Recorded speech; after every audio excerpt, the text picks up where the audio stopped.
Hello and welcome to Free Hit, an FPL podcast. I'm your host, Chris, joined as always by my co host, Jace, from a hotel room in Miami, Florida. My man is a world traveler. How are things down in Miami this afternoon? Things are warm. Things are warm, and they're even hotter with that Chris Wood goal there just about 30 minutes ago. That really made landing here in Miami all the smoother. Did you get a chance to watch any of Forest Palace? 1-0. I mean, it was quite an exciting clash on the airplane today. I don't know if that got you from Indianapolis to Miami okay. It did not. It was pretty boring. I actually watched most of the games this weekend from the airplane, but yeah, I watched about 55 minutes of it before we landed, and it kind of froze. And when we landed, I opened my phone and saw and Wood had just scored, so it was a nice surprise. Well, you're talking to a very happy Chris Wood owner and a very happy Nottingham Forest defender owner and myself. I was on 20 something points before this game, and I think I bumped up to like 30. Let's see, that's your team 35. I'm somewhere in there, mid 30s. We'll figure it out. I mean, who knows what the BPS points are going to be tomorrow anyway, so why even report the score? But Yeah, man. generally good. Do you want to just jump in there because The sun? that whole listen, it's Spurs and I get it, and Yeah, I'm a little upset at myself because I was really focused on transfers and I didn't switch my goalkeepers like I wanted to. I wanted to put Flecken in instead of Areola because who would start Areola against Spurs in their right mind? But how on earth is that an Areola own goal? Please tell me. Yeah, for those who didn't see it, Sun is coming down from memory, I think the right side. He cuts in on his left, shoots almost directly at the goal. Areola saves it, but then a West Ham defender deflects it in off of an Areola save. There was no assist for Sun, and then the FPL site awarded an assist for Sun, and then the FPL site took away an assist for his son, and Jace is left standing here holding the bag with Areola, a goalkeeper. I completely agree. If it was an offensive player, that it would have been the Yeah, defender's own goal since correct. he had the deflection. I'm not really sure how Areola gets credit for that either. Areola saves it, clears it away from the goal, right? Yeah, Saves Sonny's shot. directionally away Directionally, it from the goes goal, away from which the is goal. important to note. Yeah, There's right. It deflects off of the West Ham defender towards the goal, onto the frame of the goal. Areola tries to stop it. It just clips him and it goes in. If that was a Spurs player shooting, they would have got credit for the goal, right? Now, Areola wouldn't have certainly. gotten an own goal there. So the FPL official team is picking and choosing how they want to enforce some of these policies. And I don't know if they were actually watching the meltdown that was occurring on Twitter from this Sun assist, and that's why they changed their mind, or if it truly was a clerical error, like they said on their Twitter account, saying, "Oh, we never actually awarded this; it was just awarded by mistake." Whatever. There are a lot of people on Twitter who think there's a little FPL mafia going on, kind of pulling the strings here on the back end. But I don't know. What do you think, Chris? What do you think? What do you think went on here? I think maybe this is an opportunity for you and I to sort of find our niche within the podcast space. If we can be the most conspiracy theorist forward FPL podcast out there, everybody who's really upset by this is definitely going to tune in. I'm thinking like hashtag FP or yeah, FPGMOL, with like There the it is. parentheses Yeah, around the side. yeah, yeah, We'll yeah, work yeah. on it, but Yeah, we'll workshop that. something will tie all together. All right. That's it for our weekly session where we bitch about FPL. Let's talk quickly about our teams because it was kind of a low scoring fantasy week as well. Jace, I see you're sitting on 35, 36, it looks like, with Chris Wood landing one bonus point, and you had Foden, so no auto sub for some Menyo. Which is a Um, good thing, which which is a is a good thing. good thing. Yeah. All's well that ends well. But yeah, talk to me about your team this week. And you went in with one transfer. You went early from Saka to Foden, I believe. Yeah, one transfer, like I mentioned, we were coming back from California. It was didn't have a lot of good service, Friday night. We were traveling all this stuff, so it was kinda I was kinda frantically, trying to make some changes to my team. And the big thing I was focused on was that I wanted to get Saka out and I didn't know and Foden in. There were so many rumors around whether Saka was actually going to play or not. And I was checking FPL Twitter trying to see if anybody had any insight. And basically, the consensus was, except for this one dude, that Saka wasn't going to be a part of the team. And if he was going to be on the bench. So I was like, this is a great opportunity. Like, let's go for Foden, like we mentioned on the pod last week. There's no way he doesn't start. Wasn't on international duty. He's healthy. He's contributing. And lo and behold, Yeah, so where starts are on the you bench. when the city team sheet comes out? I am in my bed. I didn't even see the team sheet come out, Chris. I woke up at around 9:15 because I woke up 3 a.m. the morning before to catch my flight. So I was pretty exhausted. And I'm not even really paying attention. And I'm watching the game for about 5 minutes. I'm like, oh my God, Foden's not it. What the hell? And that's when I checked the team sheet, saw he was on the bench. And I was pretty upset by that. Not gonna lie. I thought I was turning a trick when the team sheet came out earlier and Saka was like, no, not on the team sheet, not even in the squad. I was like, yeah, Foden, sweet. And then I had the realization that Rodgers was going to come off most people's benches and give everybody 6 points. So it really wasn't even that much of a differential. So it was kind of just a pretty meh game week through and through, very, very little joy outside of the Wood and Watkins goals. Yeah, do you think that well, we can talk about this specific to your team, but I think this is going to be a broader theme. Knowing what you know now that Saka didn't play, but Foden didn't start, would you have still made that transfer? Yeah. Yeah. I think so. Just because, Foden, as proven, does not need a lot of time to come off the bench and get a return. And we kind of mentioned that at the end of the pod last week or 2 weeks ago that, you know, even if Foden doesn't start, he's definitely got points potential just like Alvarez did last season. So I'm okay with that. And now I have Foden for this nice little fixture run that he's going on here. Lots of green fixtures, yeah, lots of good time here. And I think I got ahead of him over a lot of players. And I also think that since he didn't start, there are a lot of players that are not going to go directly to Foden now. I agree with So, that. yeah, I might have given myself even more of an edge, or I might have just put myself in a hole and trying to convince myself that I didn't. Reading Jace's team, just for listeners at home, started Areola in goal with the aforementioned own goal, Mazraoui, Gabriel, and Trent Alexander Arnold with 1, 1, and 2. Bumo, Rogers with a 6 pointer in midfield, Brennan Johnson, first blank in a while, Phil Foden with an assist, and then Watkins, Chris Wood, and Holland. It's pretty impressive that you have Holland and you basically had the two other strikers that happened to score this weekend. I think very few people probably have both Ollie Watkins and Chris Wood. I'm sure there's a smattering of Solanke and Jackson and maybe Wolves striker and probably some Jimenez, I guess would be the other guy that scored again this weekend. But getting two returns from your strikers in a week where everybody averages 30 points is pretty good. Any other comments or dilemmas in your team before we move on to mine?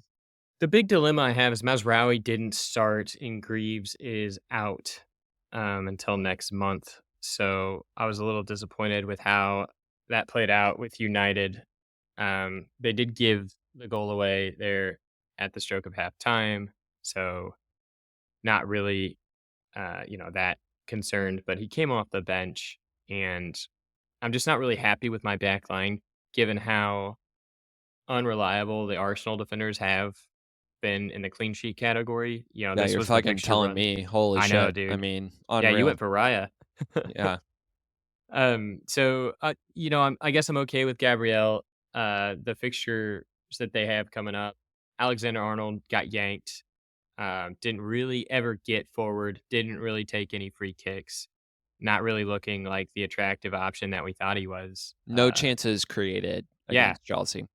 really weird. And Chelsea have enough gaps in their team where you'd think, okay, Alexander Arnold's going to get something here, but he's not. So I'm really disappointed in my defense. Really, literally, out of the five defenders, right, 4 points, and everybody played. If you include the goalkeeper, it's, 6 players, 3 points, which is crazy. So, that's kinda how my team, uh, shaped out. Captain Holland, there was really no one else that I was thinking of captaining, this game week Wolves, I get it, it was away, but still, Wolves, worst team in the league next to Southampton, and not a single Holland return. That's Yeah. just baffling to me, and that's 3 games in a row, isn't it? Yeah, and I think the data bore that out as well. We talked a bunch about predicted points last week, and Holland was like pretty much far and away the standout captainer. I think what's nice in a week like this one is that everybody captained Holland as opposed to last week where there was a little bit more of a split between Holland and Yeah. Saka. So everybody went down with the ship. It was a pretty low risk play overall, and maybe you wouldn't have gone up that much had he returned. Yeah. And like you said, everybody had Holland captain him.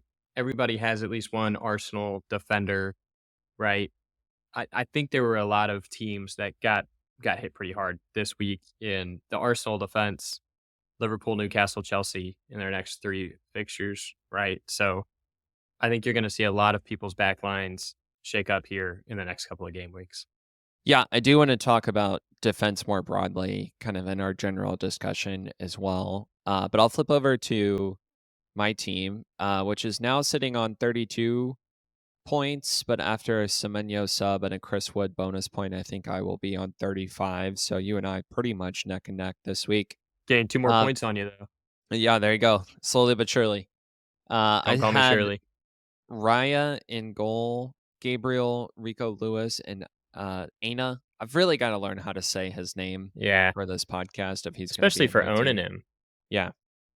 Cole Palmer with a blank in midfield, Buma with a blank. I started Saka, who did not play, so I have Semenyo for 2 points off the bench. Morgan Rogers with a 6-pointer.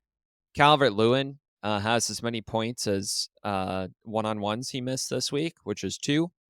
Erling Haaland, captain, 4 points, and Chris Wood did the business, as FPL General would say, with a 6-pointer and 1 bonus point. So overall, the Forest guys today really saved the game week. But I did want to talk about my transfers this week because we had both talked about rolling on our podcast 2 weeks ago. And here I am making a double transfer in defense where no one scores points anyway. So let me lay this out for you and you tell me, am I an idiot or does this make sense? Okay. Okay. So I was looking at my front 7. I have 2 transfers in the bank over the international break, which is a lot of time to get twitchy and press buttons. Yeah. But front 7, Palmer, Bumo, Saka, Rogers, Calvert-Lewin, Holland, Chris Wood. Okay. The 2 guys there with difficult upcoming fixtures are Cole Palmer and Bukayo Saka. So you mentioned Saka. Palmer had Liverpool today. They also have Arsenal, Man United, which is not a tough fixture, and Newcastle coming up as well, right? I looked at those 2 guys and I said, am I happy holding them or am I just going to move one of them? I just need 1 transfer in the bank. I think Saka, you could make a case to move on from either to Foden or to Son, which we'll talk about. The other 6 guys, I don't need to move. I was looking at the upcoming fixtures and looking at performance, and I felt pretty good about the price point and the fixtures. So with 2 in the bank, and I'm only expecting to use 1 free transfer over the next 3 or 4 weeks, I decided what can I do in defense? And I took the opportunity to rectify what I think is a mistake on Wildcard. On Wildcard, I had both Gabriel and Saliba from Arsenal. With City's fixtures, I decided I wanted in on the City defense. I have really solid bench cover with Mikolenko as my kind of other defender. I decided to go for Rico Lewis, so I get a City defender for their good fixtures, and then save a little bit of money by playing Raya in goal instead of Saliba. Now, what are your thoughts on that? I am a little surprised that you went Raya given the fixture run that they've got coming up. It's bad. They have It's not bad great. fixtures. Yeah, Yeah. it's not great.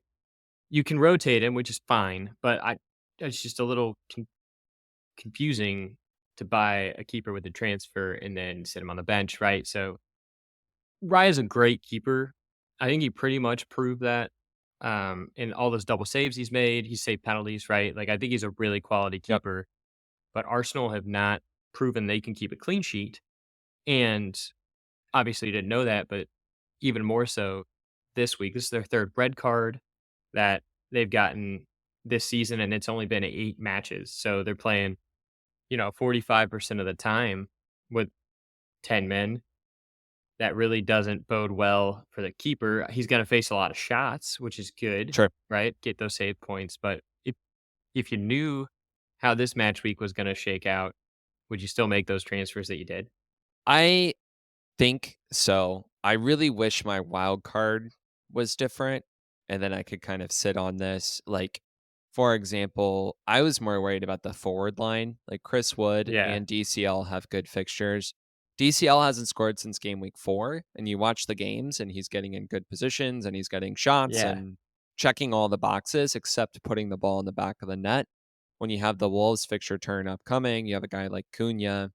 Is transferring DCL sideways to Cunha a worthwhile move? They're kind of the same player archetype in the same position with equally good fixtures in the short term. I decided no. So when I looked at Raya, again, I don't want to make a lot of keeper transfers here.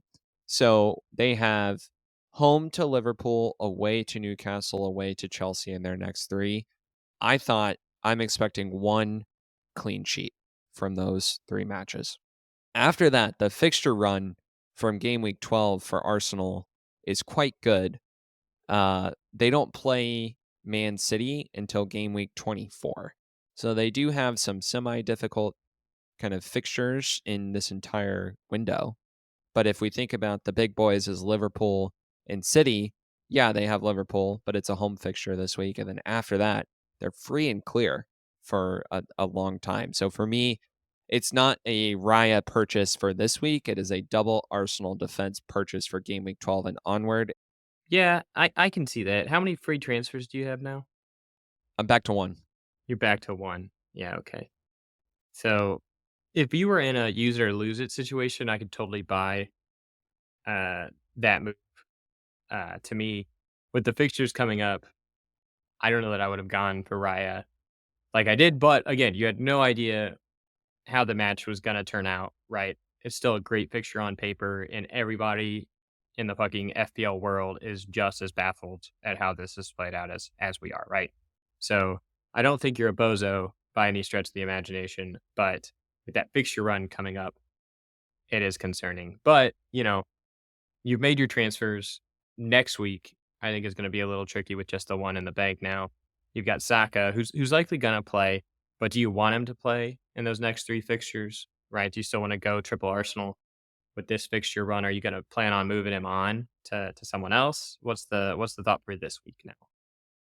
Yeah. So again, looking at the front seven, I think Saka is the only guy that I want to move in the short term. And there are a couple of options. We talked about Foden. I want to talk about Sun, but that's my free transfer.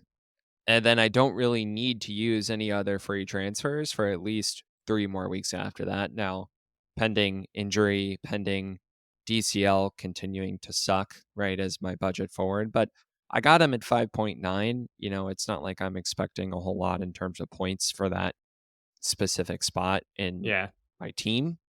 And I have Semenyo on the bench. He has one more bad fixture this week, and then his fixtures improve as well. So I could go back to 3-5-2 very easily.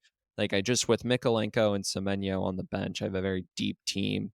So I felt like it could be a little bit more aggressive with some of these defensive transfers. So that's my team for this week. It sounds like we're kind of drifting into thoughts on this week and potential transfers. All right. Should we talk about Saka and potential Saka replacements? Could you make a case to go back to Salah rather than the cheaper alternatives of Foden and Son? Yeah, I think you could if you had the budget. I think my only concern with doing that now is I think a lot of people probably spent that budget already, and it's probably going to take them a few transfers to get back to Mo Salah. They may have to slice and dice their team a bit. And I think that's what a lot of people wanted to avoid. They made a plan and now, they're trying to stick to it. And I think that's probably the best course of action.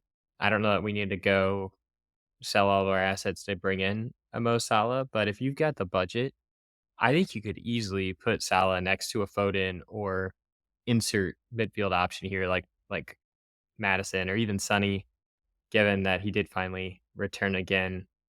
And you'd be okay. I'd feel comfortable with that because after all, he is the king. Yeah. So Arsenal away this week. I don't think you can go there if you don't have them. But then game week 10 is home Brighton. Game week 11 is home Villa. Game week 12 is away Southampton. They're home against Man City in game week 13. But by the time you get to 13, you can go look at like Chelsea, for example, Hmm. as a better fixture swing around game week 12. Arsenal, again, has a better fixture swing around this time. So to your point, I think it's tough because a lot of people probably have premium teams right now with Holland, Saka, and Palmer in a lot of cases, or Holland, Watkins, and a premium mid. But if you could get that Brighton, Villa, Southampton run, I think there are probably some points there, and he would be quite the differential captain in game week 12 away to Southampton. I think it's gonna be hard for a lot of people to get there. Yeah, you're absolutely right, and I'm also trying to plan that far in advance, right, with the transfer strategy that will allow me the freedom to go get someone like a Cole Palmer or a Salah when the fixtures turn good for those teams.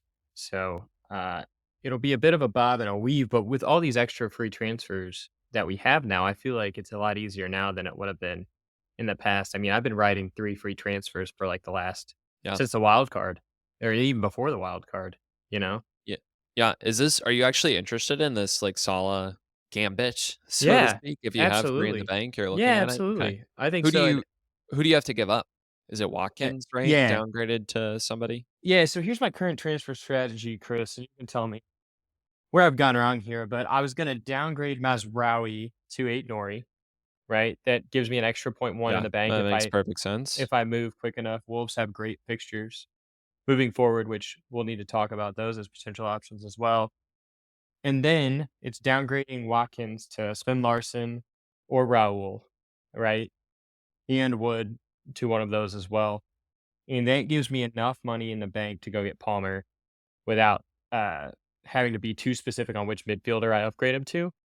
Now, I can get a little more creative, I think, and maybe pinch with an extra transfer and move him to Salah in the next few game weeks, just depending on kind of what that looks like. But that's kind of the overall strategy right now in me getting to Palmer. Just looking at your team, I mean, you probably can't touch Rogers and Ibumo, so you're Right. looking at Semenyo or Rogers or Hmm. Semenyo or Brennan Johnson, excuse Hmm. me, as kind of upgrading to another premium app set. Now, are you worried about playing 2 5-7 forwards and Strand Larson and Jimenez? I mean, I think Jimenez has been incredible. I wish I owned him.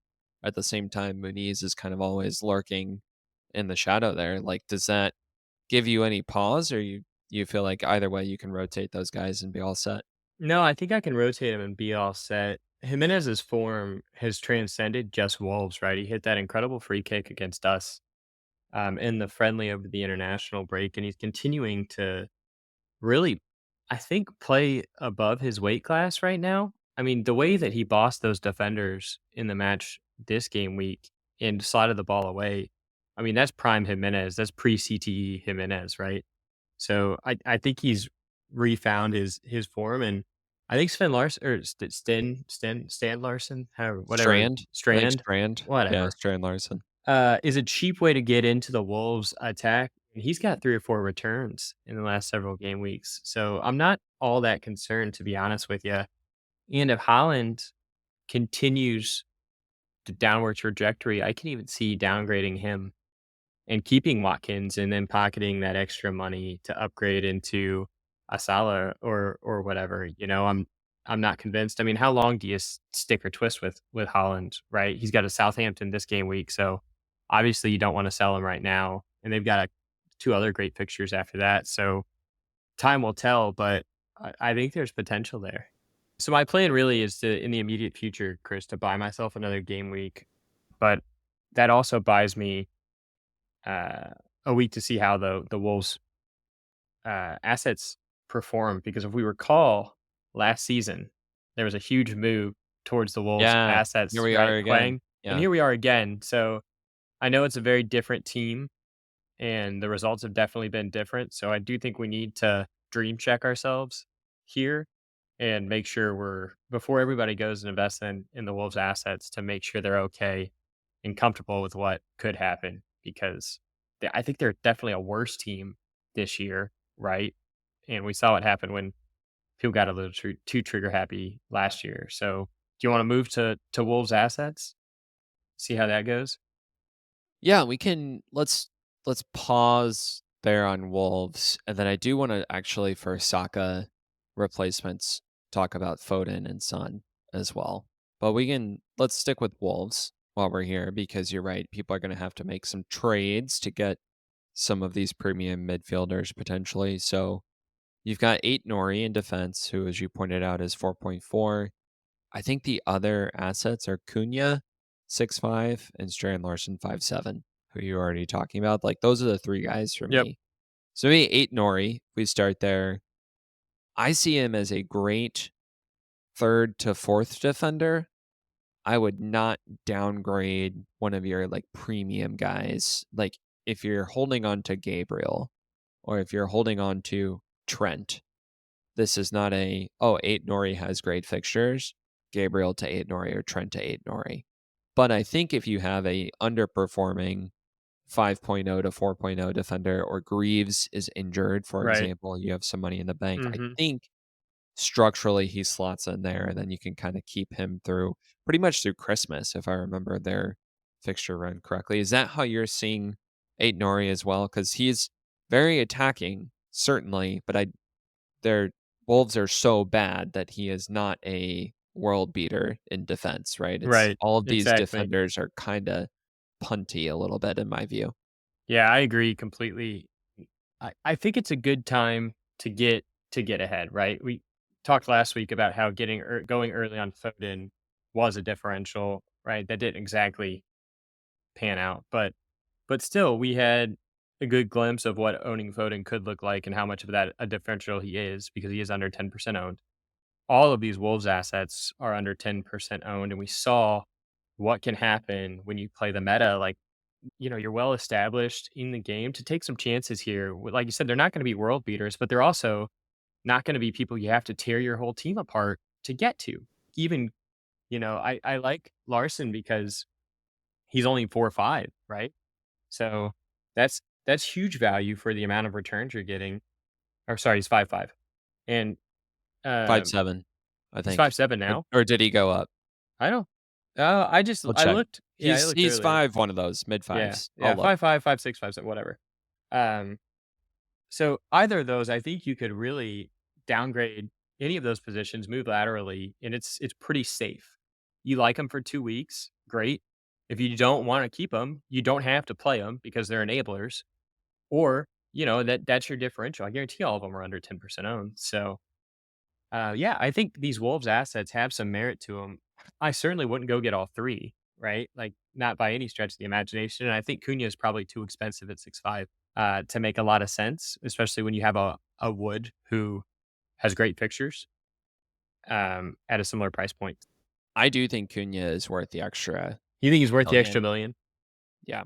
If you've got a 6.0 slot right now for Hmm. forward, either Wood, Calvert, any of these other guys, and you're wanting to move sideways. First of all, again, I would look at the fixtures because Raul has good fixtures, Chris Wood has good fixtures, Calvert Lewin. I am a glutton for punishment, but on paper, he does have good fixtures, so you may not need to move right away. If you do want to make a move, let's say to your point, you're downgrading from Watkins.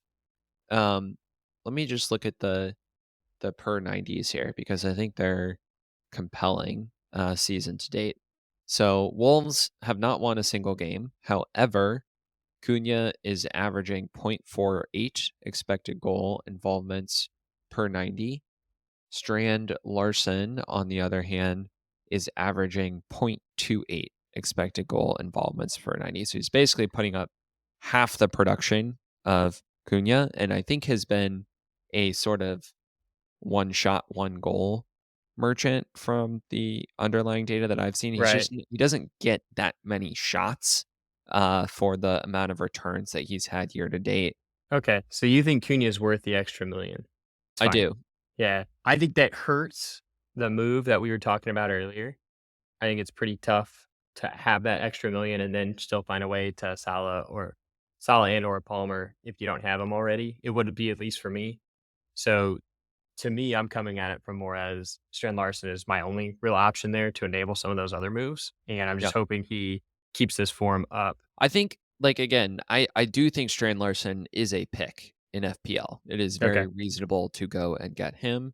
I would just look at your next like 2, 3, 4 game weeks and say, how many times am I going to have to start this guy? Yeah. If you only have to start him once or twice, not a big deal. Not a If big he's deal. in the team every week as a starter, I think that is maybe a position in which you would want to upgrade. So it kind of depends on, if you're going to go get a bunch of premium midfielders here and you can play 3-5-2 and he's the guy off the bench, I think that's completely fine. Yeah, I think that's fair. Back to soccer replacements, I did want to pivot to another team here, which is Spurs. You and I did not say a single word about Son last week when we No, we had our didn't. Saka Foden debate. All of a sudden, Saka's out of the team. Foden comes off the bench, and here comes Sonny with a goal and not assist, assist, not assist, right? Yeah, I think it's great to see Sonny back out there and scoring. I don't know that a lot of teams are going to give us the space that Sonny got. As you'd seen before, right? He hadn't had that space. He'd been so far out wide in this Postacoglu system with the two eights instead of the two sixes. And then when he took James Madison off at halftime, which again, for those of the people that went to Madison, they probably were in dreamland there for the last 15 minutes of halftime, and they saw they came out on the second half, probably pretty disappointed, but at least he got the one return. Right, but Postacoglu making that change, we talked about it a couple weeks ago, right? Where you said, "Hey, great managers figure out how to continually tweak that system," and he saw an opportunity that said, "Okay, the two eights aren't working. Let's move to the two sixes." And it caught West Ham completely out of it, and it gave Sonny that space to run in behind a couple times. I just don't know that we're going to see that every game week. I think Dominic Solanke and Brennan Johnson both played two of the best games I'd seen them play in a Spurs shirt. They just didn't get on the Those score sheet, right? 2 guys who did not return Yeah, 2 out of guys the that didn't attack were return. Solanke and Brennan And I Johnson, yeah. think those were the 2 assets that most people went to. It was probably Solanke, Johnson, Madison in that order. And, yeah, Johnson was unlucky not to return. He had 2 headers that one of those probably should have gone into the back of the net, and he had a couple other chances in front of goal too. So I still really like his underlying numbers. I think Sonny's too expensive, and I don't think it's reliable enough to think that we're going to get that much space every game week. Especially with the fixtures coming up, they're going to look attractive, right? We got Aston Villa in a couple of weeks. That's going to be tough. So I think Sonny's too much money to invest in that Spurs attack when you can go to Madison or Johnson and probably get the same amount of points over a long enough timeline. That's just my 2 cents, though. And we didn't know Sonny was healthy or gonna be Right. healthy when we talked last week, Yeah, so off the international break a couple yep. weeks ago. Yeah, for sure. Um, yeah, I think a lot of people were frustrated by the Spurs attack a little bit because you're right. I think the popular guys were Solanke and Brennan Johnson. It sounds like Brennan Johnson was still in scoring positions this week, but it's almost like it's a little bit tough out of their front guys to pick in a given week who's going to be the guy. Like even Madison this week going off at halftime was Mhm. certainly a surprise. So it almost feels like my 3 best Spurs assets every single week are changing. Poro back in the picture. Van de Ven's price randomly Went went up. back up. Yeah, You've that was got crazy. Madison, Kulusevski, Solonsky, Son, etc. I was just gonna ask, like, so if you're not confident in Son, if we look at the next 3 fixtures for Spurs are away Crystal Palace, home Aston Villa, home Ipswich, and then Arsenal's fixtures get better and Chelsea's fixtures get better. So it's a 3-week rental. Would you rather have Son or would you rather hold Saka and obviously get the benefit of that additional free transfer? Yeah, I'd probably hold Saka at that point because Okay, Saka's really? probably yeah, I do. I think, like I said, I think Sun's you're not even talking about a 3-week rental, I don't think, Chris. I think you're talking about a 1 week and then a tough fixture and then a good fixture after that. Right. So it's not 3 straight great game weeks, in my opinion. Away at Crystal Palace is going to be tough. It always is. They play like they did today. I mean, we'll probably still concede a goal or two. Palace was Yep. unlucky not to return, right? I mean, what do the numbers tell us? I was just about to Yeah, pull it up because pull it I up. I was, like, curious because I think you have some tactical insight into Spurs that are not captured here, right? A lot of this is Hmm. just, like, trailing number of games. This is typically what this player does as opposed to and just kinda switching between 2 sixes, 2 eights, what's happening on the wings, Son off injury, all of that stuff, so not factored in. So I'm not disbelieving what you are saying, but the numbers, midfielders over the next 3 game weeks, game week 9, game week 10, game week 11. Mo Salah, 18.5 points. Son is number 2 with 18 points. Palmer, number 3, 16.8. Bumo, number 4 with 16. Foden, number 5 with 15.2. And then you have to go down to number 6, 7, 8, 9 to get to Bukayo Saka at 13.6. That is assuming that Saka plays 66 minutes against Liverpool home next week, and then 80 plus minutes in the next two away to Newcastle and away to Chelsea. So the baseline expectation would have Son as the best midfielder, followed by Foden and followed by Saka. But some of that is, like I said, also going to be very expected minutes related because Son is getting 90 every game. The other two guys are getting between 60 and 80. How would the numbers have said Holland and co were going to score this week? I mean, I'm with you, right? It's Yeah. just a model. And if you think stylistically Spurs are going to play differently and Sun has not been good, then like you watch the games, right? I Hmm. feel very confident in you having that take. And I am kind of interested. Saka plays well in tough fixtures. So if he's on the pitch, I am sort of interested in holding him as well. Yeah. I think that's fair. I mean, are you actually considering going for Sun? I think I would have absolutely gone for Foden this week Yeah. Okay. had Foden started the last game. Yeah. Now that Foden did not start the last game, it's either hold Saka for 3 game weeks. He's got, like I said, their toughest fixtures, Liverpool at home. They have away Chelsea, which is tough, but I think they can score in. And I'm not really scared of Newcastle versus Son, who gets both Crystal Palace and Ipswich in the next 3. But then it's 2 transfers, right? I got to transfer Son in and I got to transfer him out later. So it's really, I think, a 50-50 call for me at this point. I had one other game week topic. Was there anything else on your list that we haven't gotten to yet? Okay. Go ahead. What the fuck are we supposed to do in defense? I have no Dude. idea. Yeah. I am I think I texted you absolutely that clueless. this week, right? Like, is there any good defensive asset in FPL right now? And you responded with Michaelenko, which is just kind of comical. I think Trent is the best defensive asset in the game, and I regret selling him on wildcard 6. Having said that, Trent has tough fixtures right now, so that is what it is. Arsenal can't keep it clean. City can't keep it clean.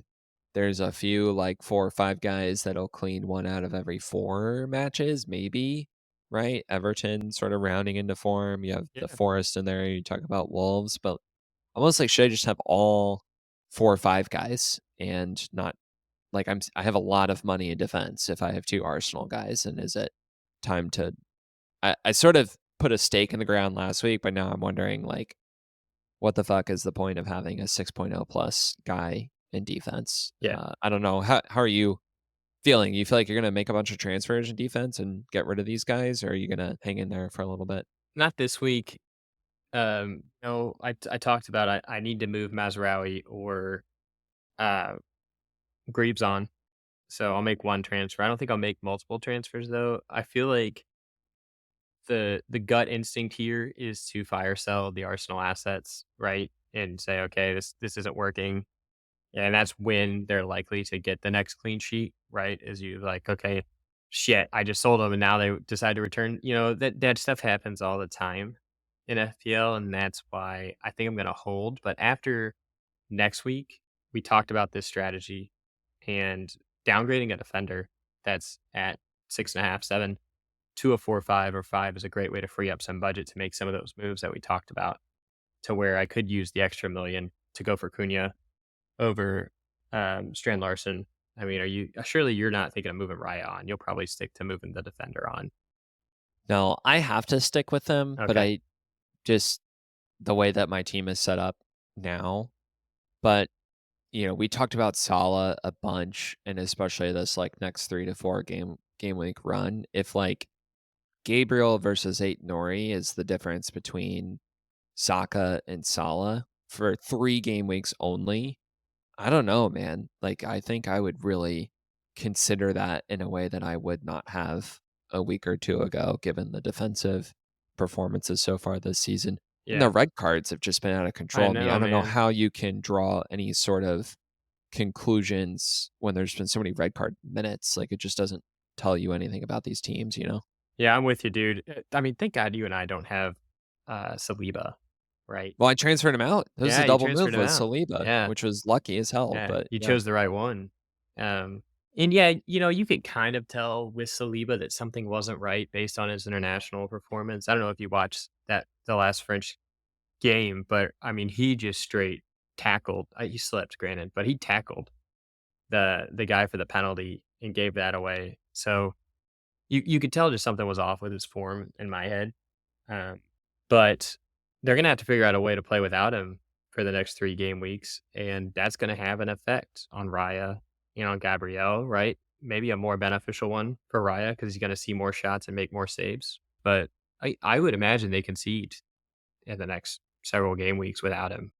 That's a great point. With Saliba going down, the entire team strength in terms of defensive capabilities is also downgraded as well. It does impact the other guys, not just Saliba with the negative points. So it's a great observation. Anything else game week related, or you want to wrap this up with our transfer plans? I have one thing for you, Chris. Yeah, hit One me. thing. Man United assets. Are they back Okay. on the menu? When we were going through the midfielder kind of scoring projections over the next 3 week, as always, Bruno's in the list, But he got the right? return finally. And he It was finally a did return. great, great ball in. And Garnacho got the goal, right? Who's been questionable, even getting in the starting lineup these last several game weeks. But to me, I'm thinking he might be potential enabler there with the United fixtures.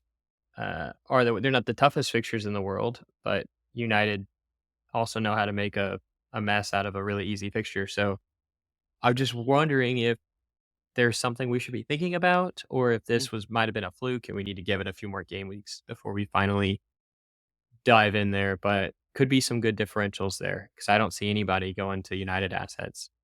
That being a Mazraoui owner, I certainly don't know if I want to own two. Right?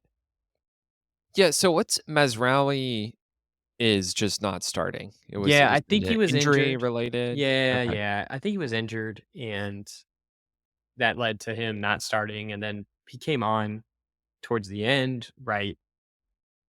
Which is fine. I'm sure he'll start next week, but I just don't know if that's a team I want to be invested in when I can downgrade him to a Nori and have the same reasonable amount of confidence that there's going to be a return.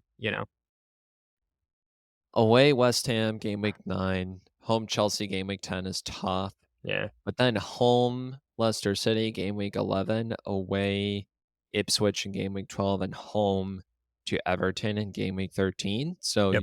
4 out of 5 of the next 5 fixtures are reasonably good. If I knew Garnacho was starting, I think he's a pick. I still think Mazraoui's a good pick looking at these fixtures. If you have Okay. confidence that he's starting, maybe if you think about every time you use a transfer, it's a -2. Like, it doesn't hit your points, but it costs something. Would you still make the transfer for Mazraoui to 8 Nori just for point 0.1? Maybe not. Yeah. but I think you're probably right. I don't know that Bruno is good enough as a replacement for Saka, holding Saka, downgrading to Foden, or moving sideways to Son. Like, maybe you would downgrade Palmer to upgrade Saka to Salah, but I'm struggling to see where he fits in, given that pretty much everybody has Rodgers and Bumo. Like, Yeah. what midfield would you see that would have Bruno, or why would Yeah. you get No, Bruno? it's a great question. To me, he would have to take over the Mbumo or the Brennan Johnson type of slot, right? Like not premium, but not an enable either. And I don't know how many midfields, like you said, can be structured to fit in Bruno when he has one return in the last fucking 7 game weeks, right? Yeah, he would have to be your second most expensive midfielder, I think. Yeah, I don't think there's many teams with yeah. Holland where he could be the 3rd most expensive midfielder, and I think you're right. I think you're yeah, the right. other guys, there's some uncertainty, but I think between Saka and Son, like those and Palmer, there's just, like, at least 2 solid assets among those 3 guys where it's just tough. Hmm. But I think this is a great point. Like, I had completely checked out of Manchester United assets, and you're right, looking at the fixtures, they are well set up, at least for the next 5 game weeks. So Yeah. like I said, if I knew Garnacho was starting, or like Mazraoui is like the nailed defender, maybe interesting, but I Hmm. can't get there on Bruno. I think he's just a little too expensive. Well, speaking of, why don't we go to transfers and Yeah. captaincy, just to wrap up. So you have 3 free transfers in the bank. You talked about Mazraoui to 8 Nori, potentially on the books for this week. Anything else that you are looking at in the immediate future, or you're going to reassess again next week? No, I kind of gave you my transfer strategy. 8 Nori is the only one I'm looking at right now this week because I like the fixtures my other assets have and I want to keep them. I think the no brainer captain is obviously Holland. There's no one I want to bring in that I Yep. would captain over Holland this week. And then next week, I'm going to look to make 3 moves. Watkins down to a Wolves forward, Wood down to Raul, and then upgrade one of my midfielders to a premium, whether it be Palmer or Mo Salah, if I can get there. What about you? So I made 2 moves last week with Raya and Rico Lewis coming in, so I only have 1 free transfer in the bank. It will either be Bukayo Saka to Son, Bukayo Saka to Phil Foden, or I will roll. I think of those 3, I am leaning towards Son for security of minutes and fixtures, but I think Okay. Saka is a very reasonable hold during these 3 game weeks as well. I would not fault anybody for going that route as long as he's healthy, as long as we see him training Yep. this week, which I think he was maybe still held out today, so worth keeping an eye on because you're not going to get anything from Arteta. But given the minutes, I think I prefer Son to Foden at this point, so it'll really be Son versus Saka. Yeah. It's a good point. I would love to see you grab Son and him get 2 returns. That would make my day, Chris. Game week 11, he is the top projected point scorer. I think would be a very interesting differential captain when they play Ipswich, and Holland has kind of a tougher fixture during that week. So we will see. Yeah, and captains for this week, Holland is projected to score 9 points at home to Southampton. Palmer is second with 6.8, Foden 6.6, and Bumo 6.4, and Son 5.5. So once you get out of the top 5, Holland is pretty much projected to double everyone's points. Having said that, the big man has blanked 3 consecutive times. Do you stick with the data here, Jace, and continue to captain Holland, or are you kind of leaning elsewhere this week? I think you said earlier you felt like Holland was probably the guy. Yeah, if there were other assets that had better fixtures, that I was like, oh yeah, like this guy Yep. could definitely, I'd do it, right? But I don't see. I mean, unless I'm blind, right? And I don't own Palmer, I don't own Salah, so those are kind of out of the option for me to captain. But I don't see any of my assets that I would be like, yeah, like I'm gonna back you to return over Erling Holland. We have European fixtures in the midweek this week, right? So there's plenty of opportunity for stuff to happen, but I'm back in the big man. I mean, I think Yeah, it'd just be kinda silly not to against the worst team in the league. I'd agree with that. I feel like Arsenal and Liverpool playing each other this week sort of limits the captaincy pool a little bit, and I think we did see photos of De Bruyne back on the grass, training, which if De Bruyne does play now, City have quite the fixture list. They're playing basically every 3 days over the next, 6 matches that they play, so it's congested. But if De Bruyne gets on the field, you certainly have to like Haaland's chances, in terms of scoring. It's been, I feel like, a little bit underrated, De Bruyne's absence and Rodri's absence and how they've impacted Haaland over the Yeah, last 3 games, so yeah, something to keep an eye on, but yeah, home Southampton, there's not really anywhere else to go. yeah. I'm with you, man. Well, with that, we will wrap things up here. Just want to thank everybody for listening. Just a reminder to rate, review, and subscribe to our show on Spotify, Apple, or wherever you get your shows. Follow us on Twitter and Instagram at FPL_free hit pod. And join us next week to recap Game Week 9 and look ahead to Game Week 10. Take care.